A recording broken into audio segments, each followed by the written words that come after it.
의미 있게 사는 삶을 살기 위해서, 의미 있게 사는 삶을 살기 위해서라는 제목으로 성경을 설교하겠습니다. 오늘 예배를 드린 날은 2월 27일로 마지막 주 토요일입니다. 그리고 3월 달이 얼마 남지 않은 달입니다.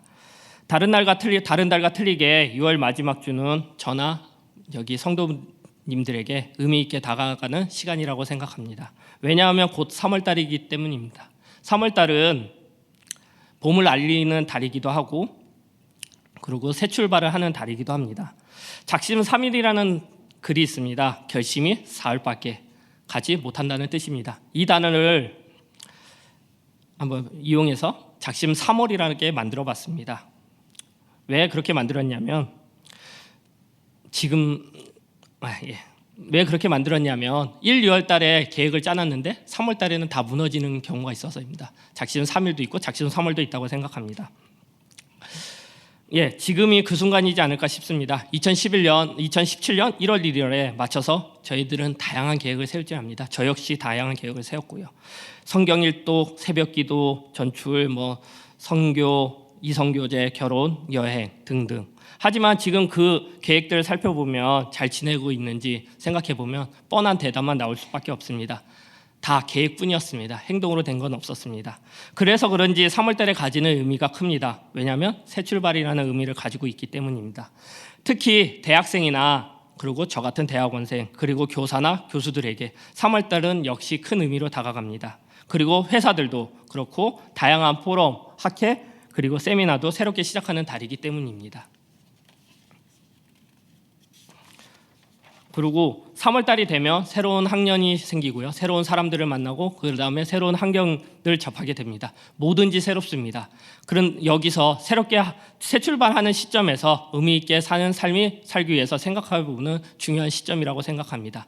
그리고 많은 노력을 해야 됩니다. 의미 있게 살기 위해서 어떻게 해야 되는지.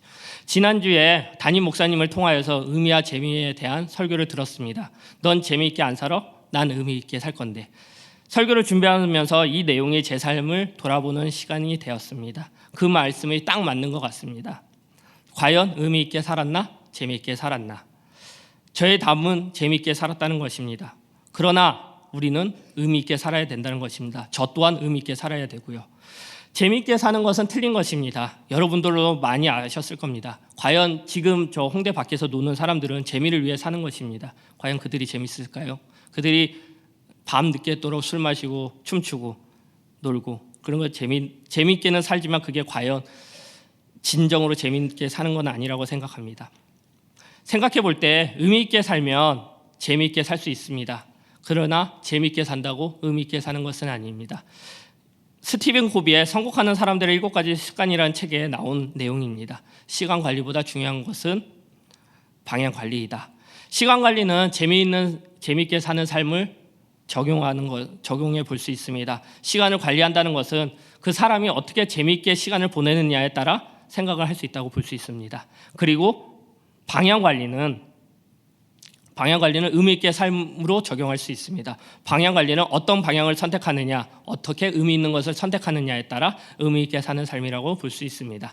그러면 지금 의미 있게 사는 삶은 무엇일까요? 3월 달을 맞이하여 새 출발하는 그리고 지금 우리에게 무엇을 생각해야 하는지를 고민하게 하는 시간이기도 합니다. 하나님의 말씀을 통하여 다시 한번 의미 있게 사는 삶이 무엇인지 살펴보고자 합니다. 의미 있게 사는 삶은 첫 번째로 말씀이 기준이 되는 삶입니다. 그리고 두 번째로 하나님이 어떤 분인지를 알고 그 사실을 믿는 삶입니다. 오늘 성경 본문은 요한복음 3장 16절입니다. 그 말씀을 통하여 말씀의 대표성이라는 관점에서 첫 번째인 말씀의 기준되는 삶을 살펴볼 것이고요. 그리고 두 번째 하나님이 어떤 분인지를 알고 그 사실을 믿는 삶은 요한복음 3장 16절 말씀을 자체를 살펴보면서 살펴볼 것입니다. 첫 번째입니다. 첫 번째로 하나님의 말씀이 기준되는 삶입니다. 성경에 수록되어 있는 모든 것은 하나님의 말씀입니다. 절대 틀리지 않습니다. 단어, 문자, 숫자 등 다 포함되는 것입니다. 다시 말해서 창세기 1장부터 요한계시록 22장까지 모두 하나님의 말씀입니다. 이 모든 말씀은 우리의 삶의 기준이 되어야 한다는 것입니다. 제가 선택한 것은 요한복음 3장 16절 말씀입니다. 그리고 제가 여러분들에게 추천하는 말씀입니다. 왜냐하면 성경에서 가장 기본되는 말씀이고 기초되는 말씀입니다. 그리고 중요한 말씀입니다. 요한복음 3장 16절 말씀은 저희 담임 목사님뿐만 아니라 다양한 목사님들이 성경을 한 구절로 요약한다면 어떤 말씀입니까? 물어볼 때 당연히 답 나오는 것이 요한복음 3장 16절입니다. 그렇기 때문에 이 본문을 가지고 설교하는 것입니다. 그리고 성경학교 때나 주일학교 성경 암송들 있죠. 제일 먼저 시키는 것이 이 요한복음 3장 16절입니다. 수련회 같을 때 가는 거 보면 여름 성경학교 때 가면 밥을 미끼로 성경 암송을 시키는데 첫날 첫 번째 식사는 거의 요한복음 3장 16절이 되게 되어 있습니다. 그만큼 중요한 말씀입니다. 그만큼 이 말씀이 저뿐만 아니라 여러분에게 성도님들에게 중요한 말씀의 기준을 삼기를 바랍니다. 꼭 암기하시기 바랍니다. 무조건입니다. 또 요한복음 3장 16절은 사형리에서 첫 번째로 등장하는 성경 말씀입니다. 여러분들이 저번 주에도 고성선교를 다녀왔듯이 이 말씀 고성선교에서 사형리를 했다면 이 말씀을 첫 번째로 외웠을 것입니다. 그리고 첫 번째로 봤을 것입니다.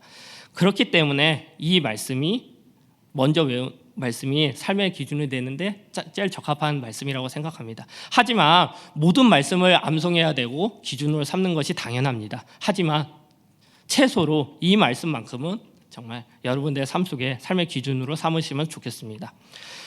오늘 금요일 새벽 설교 말씀에 코이 물고기에 대한 설교를 드렸습니다. 환경에 따라 물고기의 크기가 다른 모습으로 변화되는 모습을 확인할 수 있었습니다. 어항에 자라나는 코이 물고기는 쬐끄만 어항에서 살 수 있는 크기의 물고기로, 그 다음에 강가나 바닷가에 자라는 코이 물고기는 전혀 다른 모습인 어항과 다른 모습인 정말 큰 물고기의 모습으로 살고 있었습니다. 말씀도 마찬가지입니다. 자신의 말씀이 어느 정도 그 말씀에 따라 노출되어 있느냐에 따라서 믿음의 크기도 달라지는 것입니다. 그리고 저희들의 삶이 달라진다는 것입니다. 그러나 말씀의 기준이 삼지 않는다면 여기서 살펴볼 텐데요. 말씀의 기준을 삼지 않는다는 건 성경에서 한번 찾아보겠습니다. 다윗과 솔로몬을 들 수 있습니다.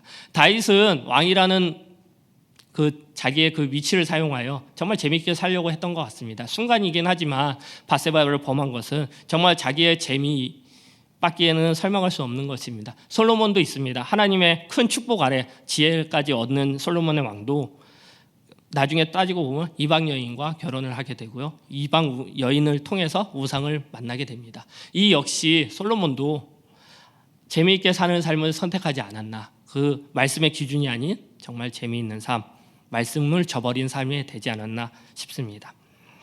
하나님의 말씀은 절대적인 것입니다. 하나님의 말씀이기 때문입니다. 하나님이 말씀하셨기 때문입니다. 말씀은 변하지도 않고요, 바뀌지도 않습니다. 하나님의 말씀은 인간의 생각으로 지어진 것이 아닙니다. 인간의 이성으로 만들어진 것도 아닙니다. 여기서 타 종교의 종교와 틀리다고 할 수 있습니다. 이슬람교를 보시고 불교를 보시고 그 외 천주교를 보시면 다 사람의 냄새, 사람의 생각들이 껴있는, 사람의 이성으로 되어져 있는 것들이 많습니다. 그렇기 때문에 하나님의 말씀만큼은 틀립니다. 히브리서 4장 12절 말씀을 보겠습니다.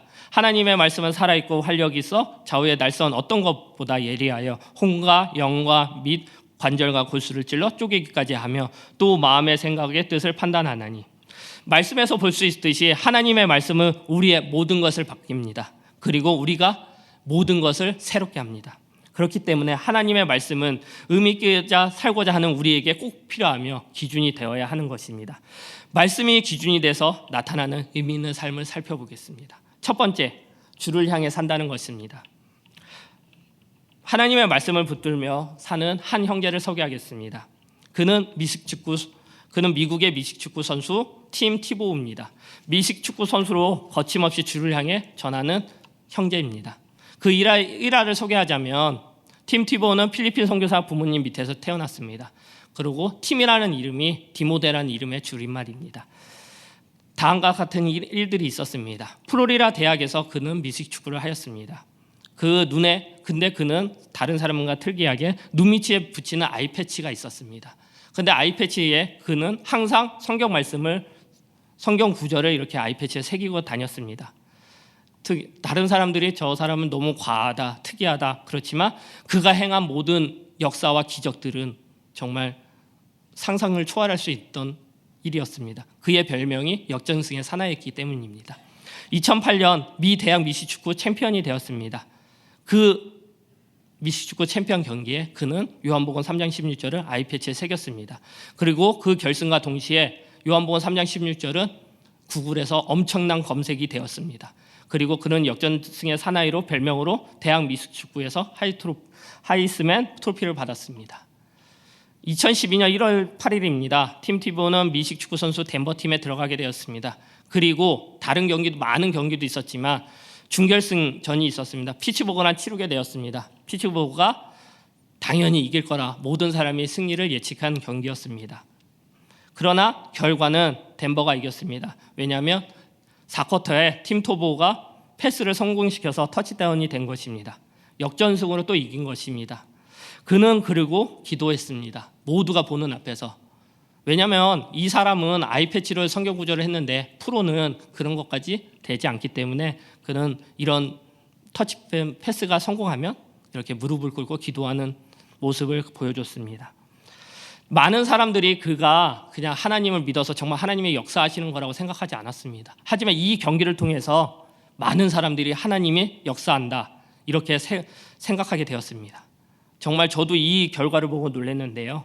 이날 경기에서 정말 하나님이 하셨다고밖에 할 수 없는 결과들이 나왔습니다. 총 팀 티보는 10개의 패스를 성공시켰습니다. 그래서 간 거리가 총 316야드를 갔습니다. 그리고 패스 성공률이 31.6%입니다. 그리고 평균 야드가 있습니다. 패스 10번에. 그러면 계산해 보면 36.6야드입니다. 여기까지 이제 사람들이 놀랐는데요. 마지막으로 놀란 게 그 프로 준결승전이니까 엄청난 미국인들이 이렇게 봤을 텐데요. 시청률이 31.6%가 나왔습니다. 이 사실이 공개되자마자 구글에는 이 요한복음 3장 16절이 1억 2천 번이나 조회되는 역사적 기록을 새겼다고 합니다. 이 팀 티보는 자신의 삶을 통해서 하나님의 말씀을 전하고자 했던 사람입니다. 예수님을 증거하고요 싶은 청년이었습니다. 거침없이 주를 향해 세상의 스포츠 선교사로 뛰고 있는 청년입니다. 정말 하나님의 말씀이 이 사람과 함께 했기 때문에 의미 있게 살고자 했기 때문에 이런 결과가 나왔던 것입니다. 두 번째는 변화된다는 것입니다. 원래 요한복음 3장은 주인공은 니고데모입니다. 니고데모의 뜻은 백성 위의 성자라는 것입니다. 뭔가 다른 모습이 느껴집니다. 왜냐하면 백성 위의 성자, 뭔가 백성보다 높다는 것 아니겠습니까? 니고데모는 바리새인이었습니다. 그리고 사내들의 공회의 회원이었습니다. 그만큼 예수님과 그 제자들과 분위기가 너무 다른 모습이었습니다.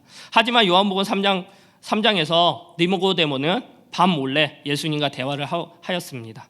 그리고 니고데모는 예수님과 대화를 통해서 예수님을 통해서 그의 말씀을 그의 삶의 기준으로 삼았습니다.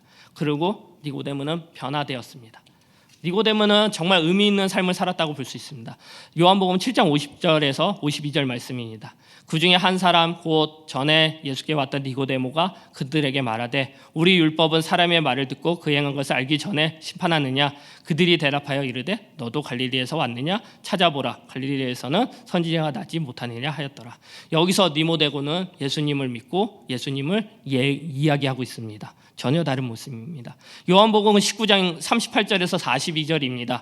아리마대 사람 요셉은 예수의 제자이나 유대인이 두려워 그것을 숨기더니 이 일 후에 빌라도에게 예수의 시체를 가져가기를 구하며 빌라도가 허락한지라. 이에 가서 예수의 시체를 가져가니라. 일찍이 예수께 밤에 찾아왔던 니고데모도 몰약과 침향 석양 것을 100리트리쯤 가지고 온지라. 이에 예수의 시체를 가져다가 유대인의 장대법대로 그 양푼과 함께 세마포로 쌌더라. 예수께서 십자가에 못 박힌 곳에 동산이 있고 동산 위에 아직 사람을 장사한 일이 없는 새 무덤이 있는지라.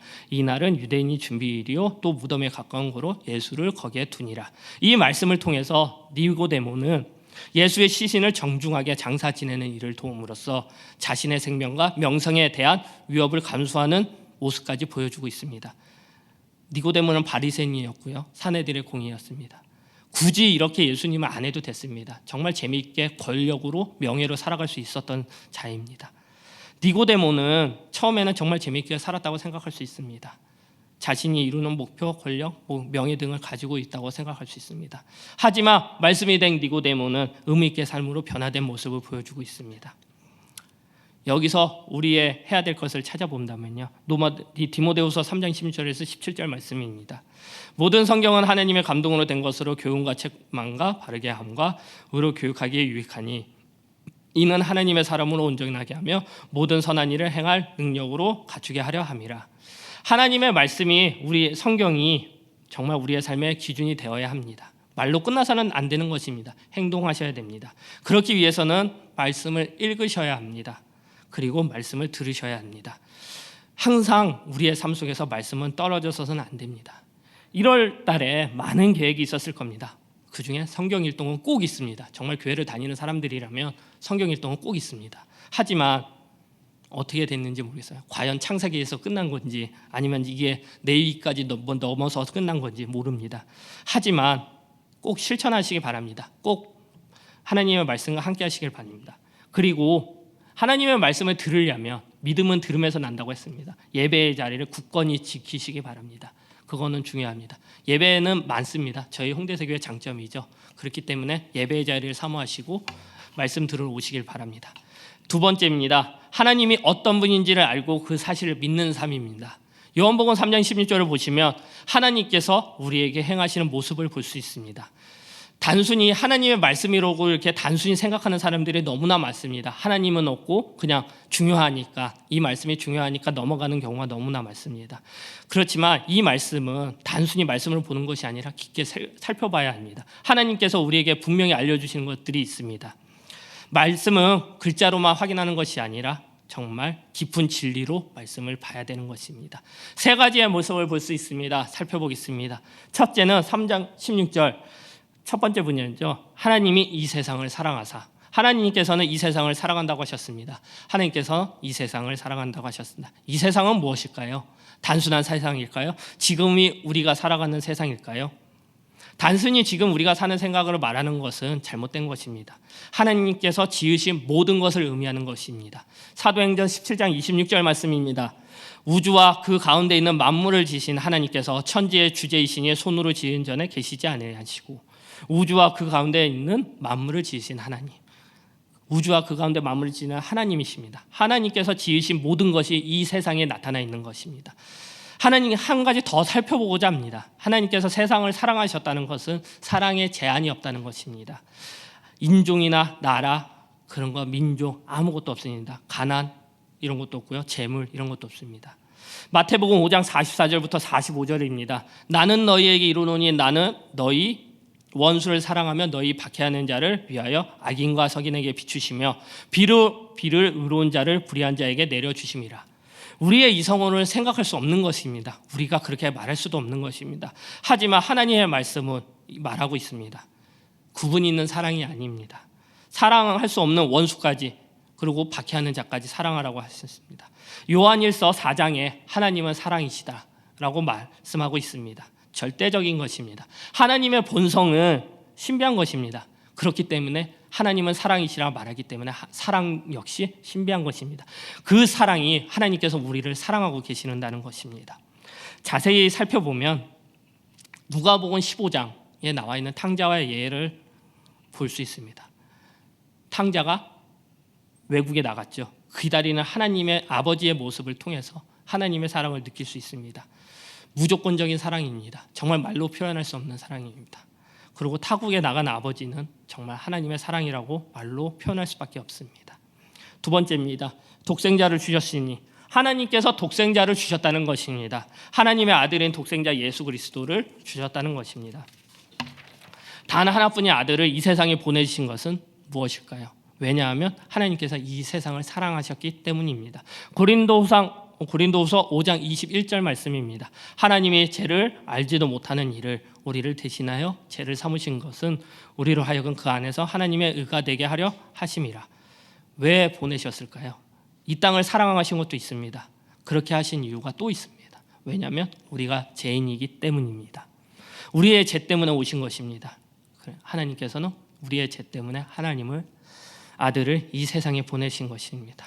요한일서 4장 9절부터 10절 말씀입니다. 하나님의 사랑이 우리에게 이렇게 나타난 바 되었으니 하나님이 자기의 독생자를 세상에 보내심은 그로 말미암아 우리를 살리려 하심이라. 사랑은 여기에 있으니 우리가 하나님을 사랑한 것이 아니요 하나님이 우리를 사랑하사 우리의 죄를 속하기 위하여 화목제물로 그의 아들을 보내셨습니다. 말씀은 분명하게 말하고 있습니다. 우리의 죄 때문에 화목제물로 예수 그리스도를 보내셨다는 것입니다. 독생자를 보내셨다는 것입니다. 우리의 죄를 사하여 주시기 때문입니다. 하나님께서는 독생자를 보내주신 것입니다. 세 번째입니다. 마지막으로 하나님께서는 그를 믿는 자에게 멸망치 않고 영생을 주셨습니다. 하나님이 주신 것입니다. 하나님께서는 영생을 주셨습니다. 영생은 영원한 생명입니다. 그것에 대한 전제 조건이 있습니다. 그것은 믿음입니다. 믿으셔야 합니다. 그렇기 때문에 아주 중요한 것입니다. 우리에게는 영생이 있습니다. 영생은 신약 성경에 거의 50번이나 등장합니다. 그만큼 중요한 겁니다. 한두 번 나와서 없어지는 단어들도 많은데요. 그것이 안 중요하다는 말이 아닙니다. 이렇게 50번이나 나온 것은 그만큼 중요 횟수가 있다는 것입니다. 영생은 겉으로 보이는 것과 양적으로 보이는 모습이 아닙니다. 영생은 질적으로 신성한 생명임을 말하고 있는 것입니다. 영원한 생명입니다. 요한복음 5장 24절 말씀입니다. 내가 진실로 진실로 너희에게 이르노니 내 말을 듣고 또 나를 보내신 이를 믿는 자는 영생을 얻었고 심판에 이르지 아니하느니 사망에서 생명으로 옮겼느니라. 영생은 믿어야 얻어지는 것입니다. 영생은 믿는 그 순간 주어지는 것입니다. 여기서 중요한 것이 있는데요. 말씀을 영어로 본다면 얻게 하려 하심이니라. 이것을 영어로 살펴보면 중요한 동사가 쓰여지는 걸 볼 수 있습니다. 헬라어로도 살펴봤는데요. 지금 똑같더라고요. have라는 동사가 쓰여집니다. but 다음에 have. 왜냐하면 have가 다 아실 겁니다. have가 현재 동사라는 거. 그만큼 중요한 의미입니다. 영생은 그 믿는 순간 우리에게 지금 역사하시고 주어지는 것입니다. 지금 우리 예배 가운데 또 주어질 수 있다고 생각합니다. 왜냐 하면 하나님 말씀에 지금 이 순간이라고 써있기 때문입니다. 그리고 믿음에 대해서 한번 더 설명하겠는데요. 믿음은 단순한 단계의 믿음이 아닙니다. 믿음을 헬라어로 살펴보면 피스투오입니다. 이 단어는 믿다 혹은 뭐뭐에 설득당하다는 뜻입니다. 단순히 신임한다는 뜻, 믿는다, 그냥 단순히 가볍게 믿는다는 뜻으로 쓰여진 게 아니라 뭐뭐에 의존한다는 의미가 담긴 믿다, 뭐뭐에 확신을 두다라고 뜻하고 있는 것입니다. 믿는 것은 확신을 주는 것입니다. 믿는 것은 확신을 받는 것입니다. 믿는 것은 확신을 하게 만드는 것입니다. 강하게 믿는 것입니다. 그러니까 가볍게 믿는다고 주어지는 것은 아닙니다. 여기서 또 우리의 해야 할 것을 살펴본다면 하나님을 알기를 노력해야 한다는 것입니다. 그냥 단순히 말씀을 읽어서 그 안에 있는 하나님 말씀이 하나님은 어떻게 말하고 있는지를 살펴보는 것이 중요합니다. 왜냐하면 성경은 하나님의 말씀이기 때문입니다. 절대 저자가 있지만 하나님의 감동으로 쓰여진 책이기 때문에 하나님을 알지 못한다면 아무것도 쓸모없는 것입니다.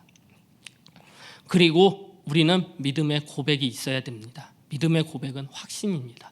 정말 이 말씀이 내가 독생자가 주셨고 그리고 우리의 죄 때문에 예수 그리스도가 죽었다는 그 말씀이 제 믿음으로 와야 되는 것이고 그것이 확신으로 서야 되는 것입니다. 믿음은 고백되어져야 됩니다. 말씀에 대한 1.1핵도 틀리지 않는다는 그 믿음, 예수 그리스도가 하셨던 모든 말씀, 하나님께서 하셨다는 말씀 모든 것이 다 맞는 것이고 믿어야 되는 것입니다.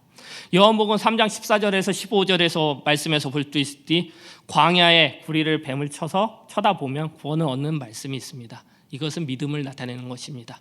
요한복음 3장 16절 말씀하기 전에 14절 15절에서 말씀한 이유는 뭘까요? 이렇게 하라는 것입니다.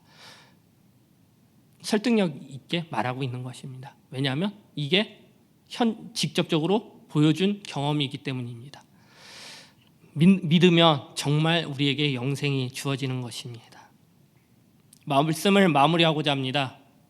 3월달을 맞이하여 새 출발하는 지금 이 순간 우리는 의미 있게 살고자 생각해 봐야 될 것입니다. 그리고 그렇게 살 것을 노력해야 될 것입니다. 의미 있게 사는 삶은 무엇이냐? 말씀으로 기준되는 삶입니다. 그리고 하나님을 아는 것이고 하나님을 믿는 것입니다. 하나님께서는 이 세상을 사랑하시고 하나님께서는 독생자를 주셨고 하나님께서는 믿는 자에게 영생을 주신 분입니다. 이 사실을 믿으시기 바랍니다. 의미 있게 살기를 다짐하는 홍대교회 성도님이 되시길 바랍니다. 말씀 마치겠습니다. 찬양하시겠습니다. 하나님께서 세상을 사랑하사 찬양하시겠습니다.